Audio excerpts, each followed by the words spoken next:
이 시대가 기회가 되는 행복이라는 제목으로 로마서 8장 26절에서 30절 말씀을 가지고 하나님 말씀을 증거하겠습니다. 할렐루야. 네. 주위에 계신 성도님들과 축복 인사를 하겠습니다. 참 행복해 보이십니다. 참 행복해 보이시다. 세상을 행복하게 만드는 해피바이러스가 됩시다.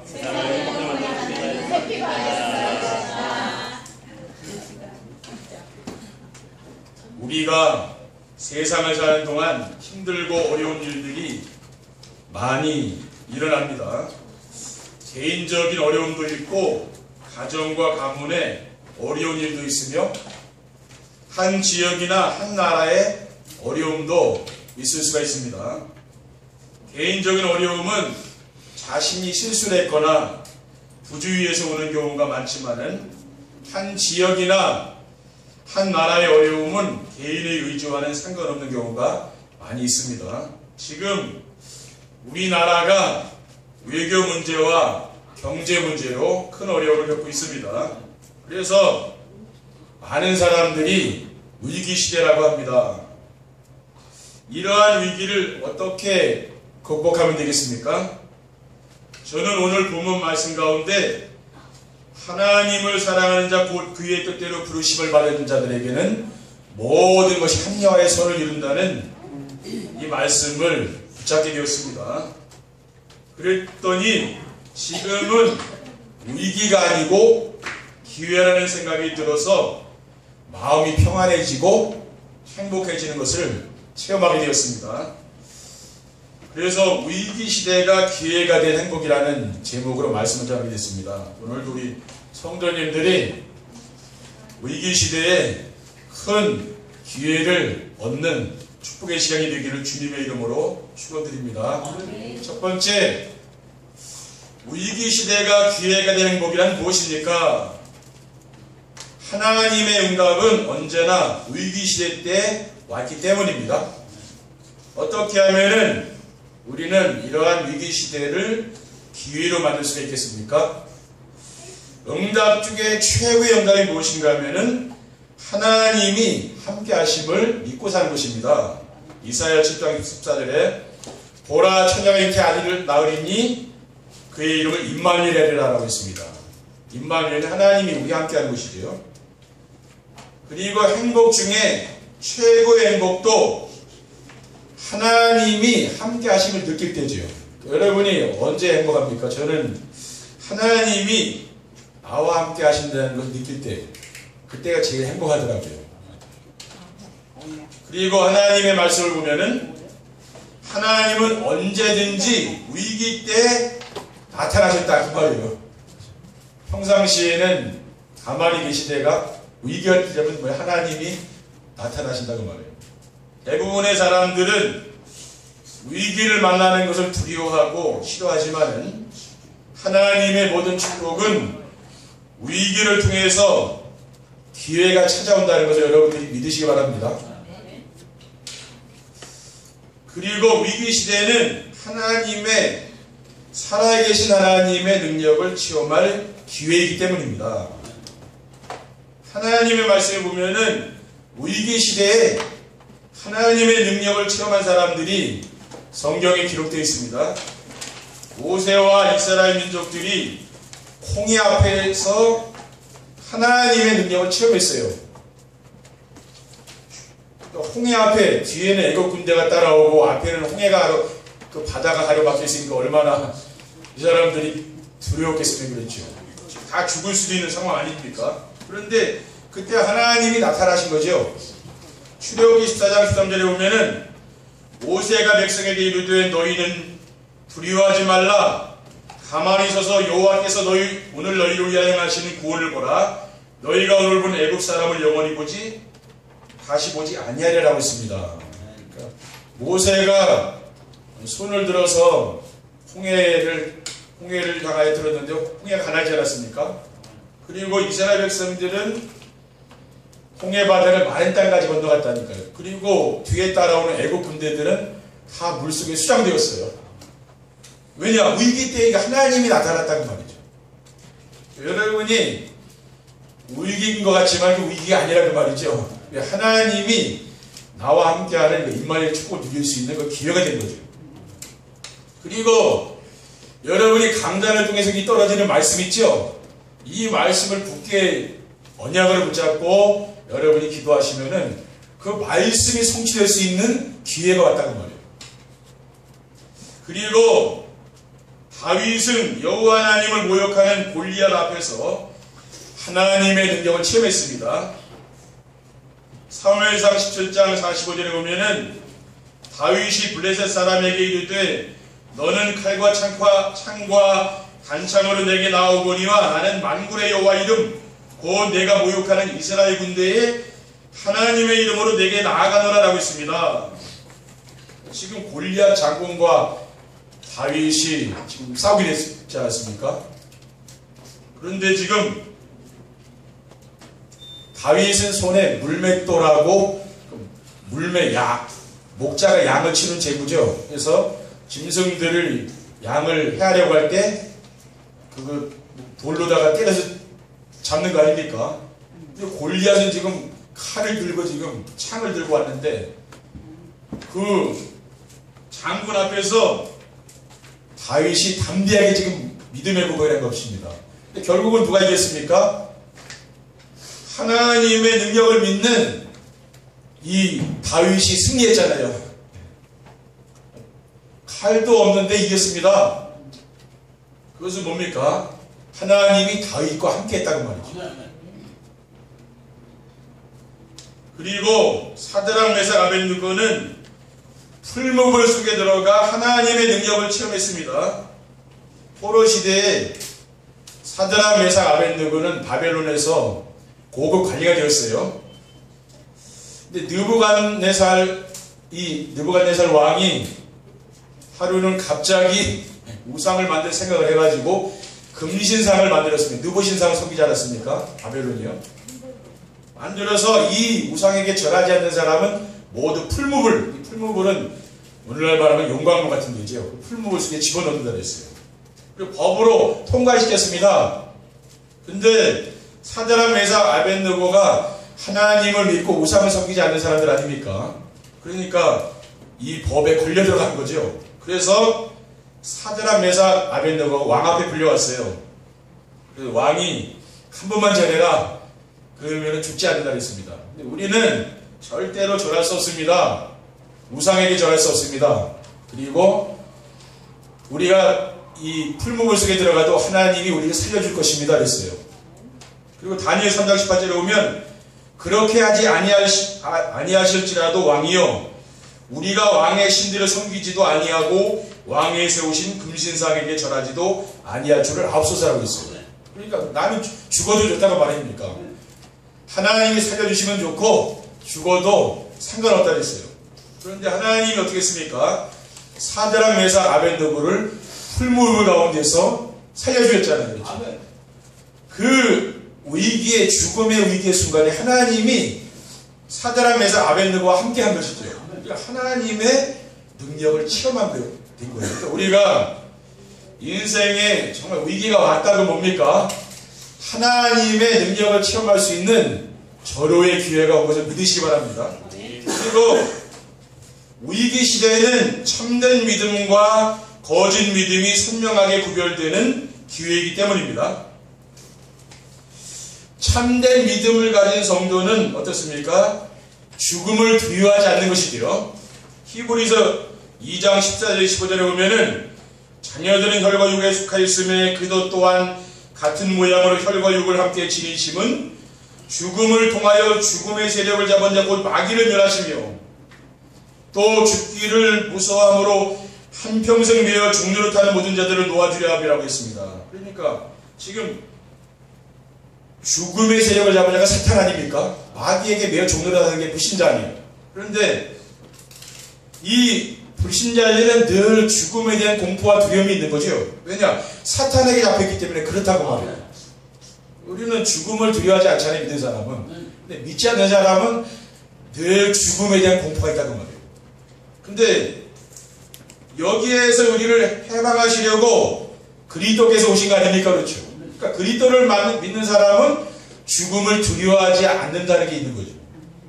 그리고 히브리서 11장 38절에는 이런 사람은 세상에 감정하지 못하느니라. 그러니까 히브리서 11장에 나오는 믿음의 영웅들은 죽음을 두려워하지 않는 게 공통점이에요.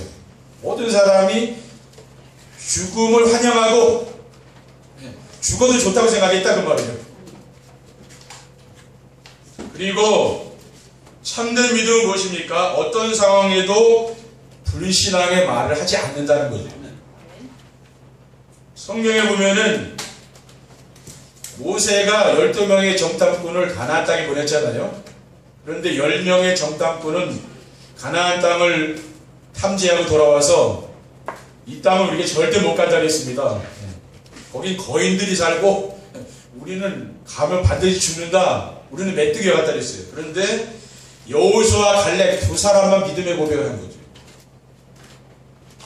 민수기 14장 9절에 보면은 다만 여호와를 거역하지 말라. 또 그 땅 백성을 두려워하지 말라. 그들은 우리의 먹이라. 그들의 보호자들은 그들에게서 떠났고 여호와는 우리와 함께 하시느니라 라고 했습니다. 그러니까 이 여호수아와 갈렙을 두려워하지 말라. 왜냐? 그들은 우리의 밥이라고 했어요. 전에 성경을 보면은 우리는 능히 들어가서 가나안 땅을 차지할 수 있다 그랬어요. 왜? 하나님이 약속하신 땅이 아닙니까? 적과 꿀이 흐르는 땅이잖아요. 약속된 땅이거든요. 근데 믿음의 고백을 한 사람은 12명 중에 2명이었죠. 그러면서 여호와께서 우리와 함께 하신다 했어요. 그러니까 가장 중요한 게 무엇입니까? 하나님이 성도들과 함께 하신다는 그 믿음이 있어야 되는 거죠. 믿음이 있는 사람은 절대 불신앙하지 않는 거죠.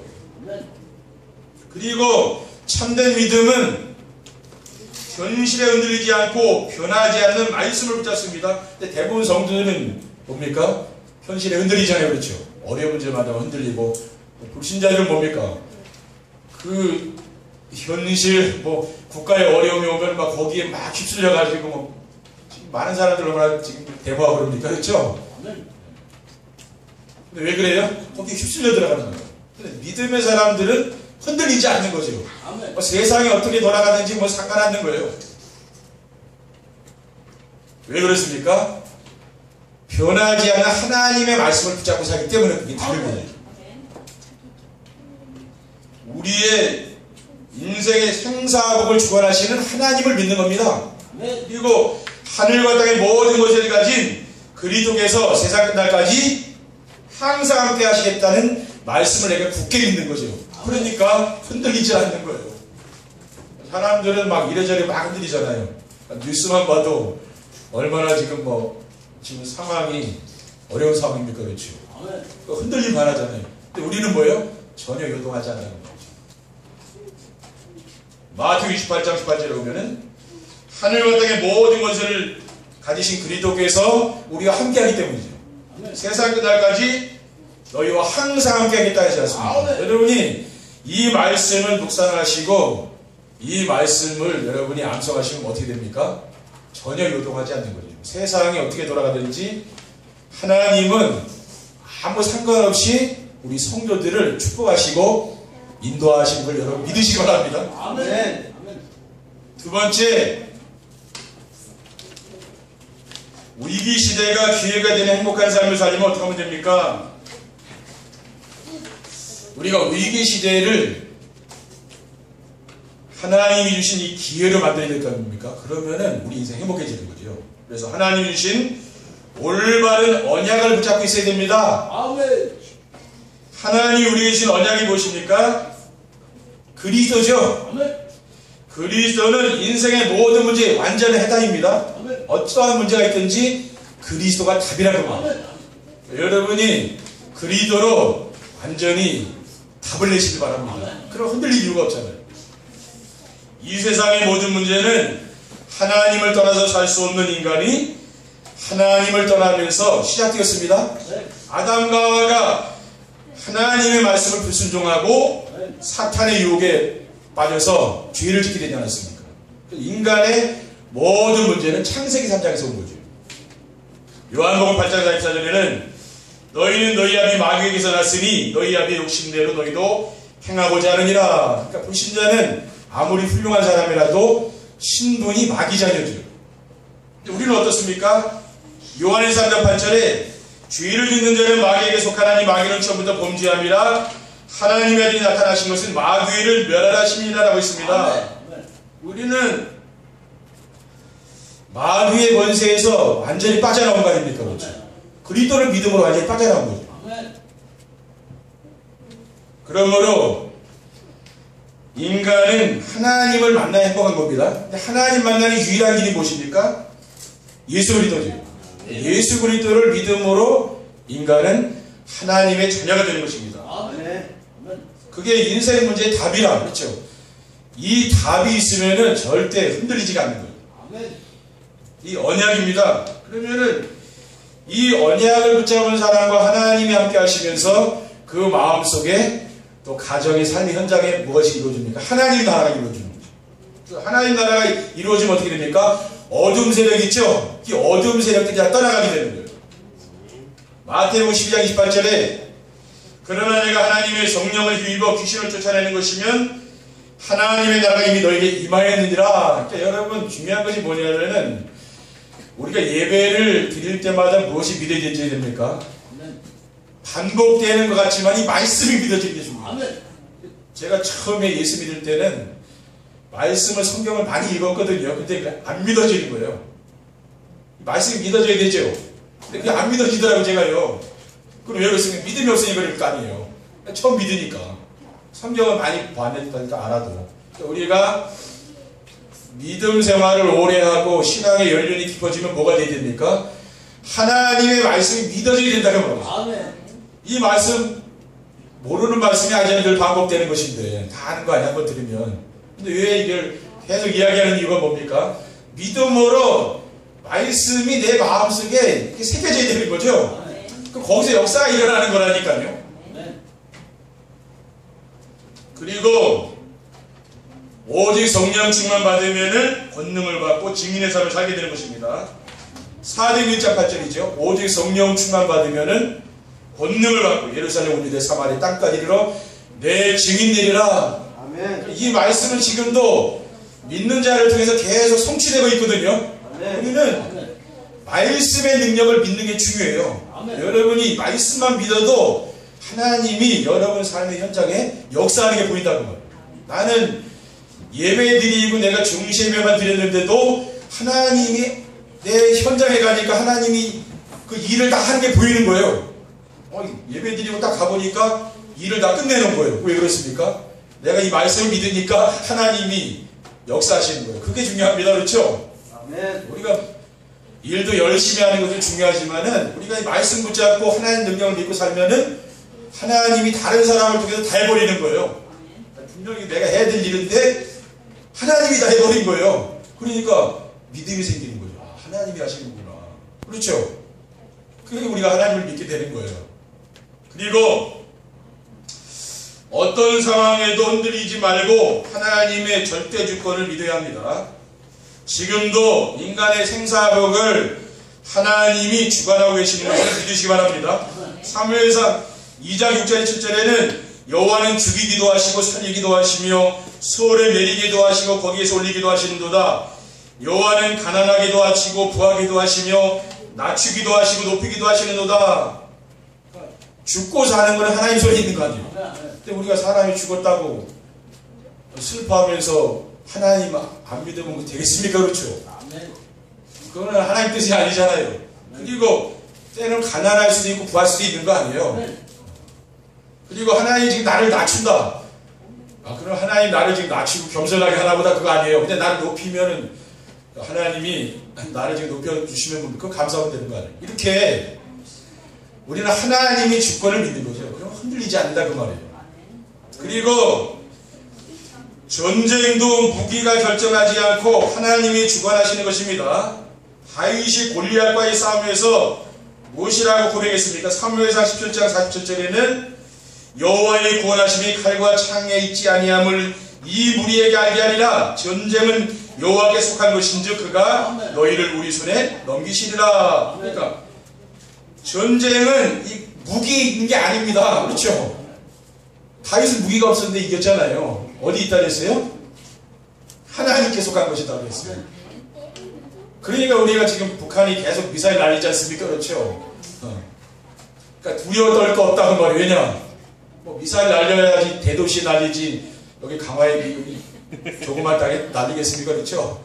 그러니까 사람들이 이쪽으로 와서 살라 그러니까 우리 도시보다 여기가 좋은 거예요. 그렇죠? 이 복음가인 교회가 돼 있지 않습니까? 여기서 날릴 기력이 없다 그 말이에요. 아 그렇습니까? 아멘.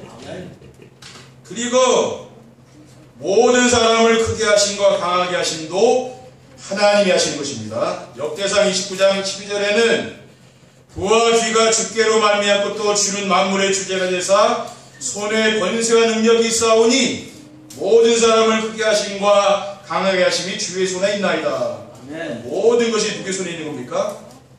하나님의 손에. 하나님이 때로는 약하게도 하시고 강하게도 하시고 막 힘을 주기도 하고 때로는 힘을 빼기도 하고 누가 하시는 겁니까? 하나님이 한다는 말이에요.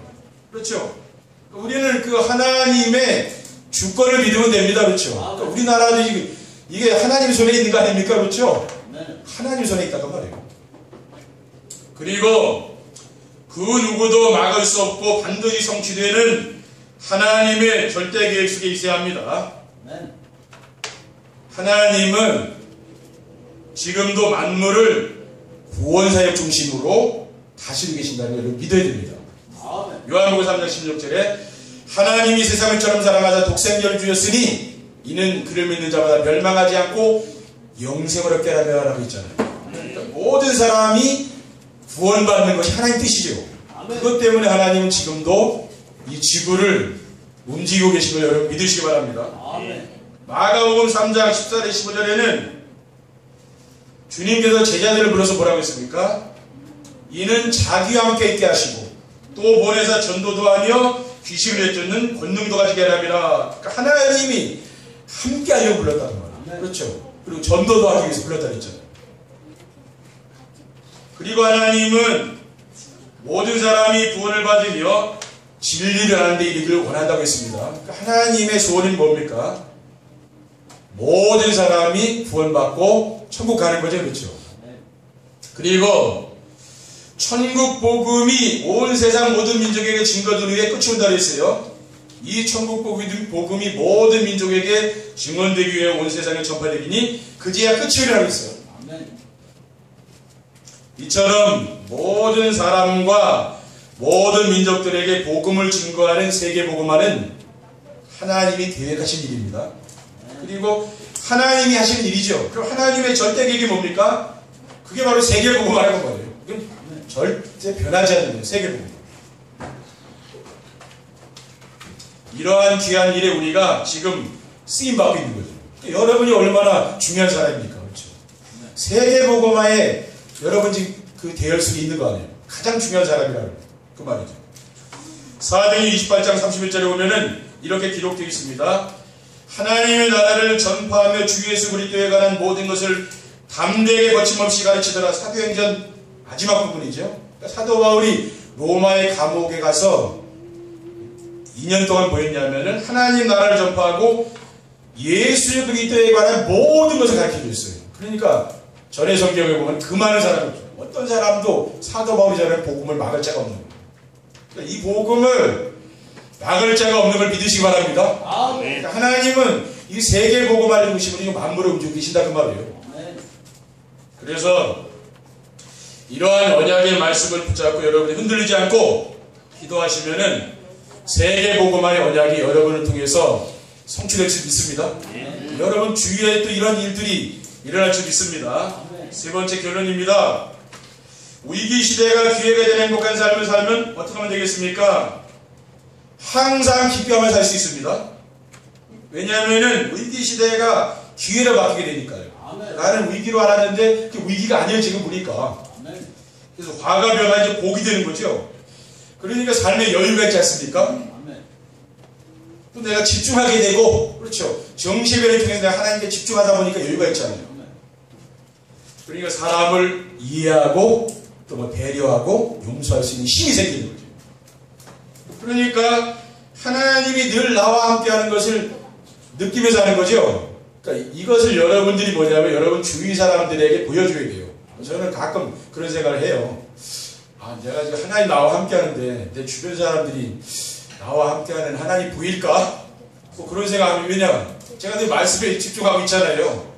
그럼 보여야 되는 거잖아요, 사실은. 하나님이 저 목사님과 함께 계시네? 이게 보여야 되는 거 아닙니까? 그러니까 여러분들도 신앙생활 그렇게 하시면 돼요. 하나님이 정말 나와 함께 하는 것을 여러분 주변 사람들이 보여주다니까요.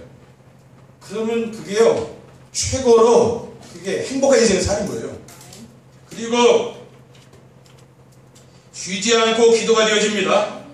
정시예배를 통해서 하나님의 은혜를 받고 영원한 언약을 붙잡고 하나님의 절대 주권과 절대 계획 속에 들어가게 되면은 일상생활 속에서 무시로 성령 안에서 혼자 기도가 되는 거죠. 기도가 된다고 봐요. 에베소 6장 18절에 보면은 모든 기도와 간구하되 항상 성령 안에서 기도하고 이를 위하여 깨어 구하기를 항상 힘쓰며 여러 성도를 위하여 구하라고 있습니다. 그리고 범사에 감사를 사게 되는 거죠. 그러니까 위기를 이제 기회로 만들기 때문에 사탄이 가져다 주는 게 뭐 흑감색이죠. 불신앙 심어주고 불평불만 원망하게 하는 거 있죠. 그러니까 교회 안에서는 다 이렇게 얌전하게 앉아 계시고 집에 돌아가고는 막 어떻게 됩니까? 불신앙하고 불평불만하고 원망하고 그건 뭡니까? 사탄에게 잡혀있는 겁니다. 다른 게 아니죠. 또 염려의식 걱정 가득하고 이렇게 하면 주위 사람들 참 힘듭니다. 그렇죠? 교회 와서는 좀 믿음 좋은 것 같은데 집에 가면 온갖 이렇게 염려의식 걱정하면 옆에 사람들이 믿음이 안 생기잖아요. 이렇게 하면.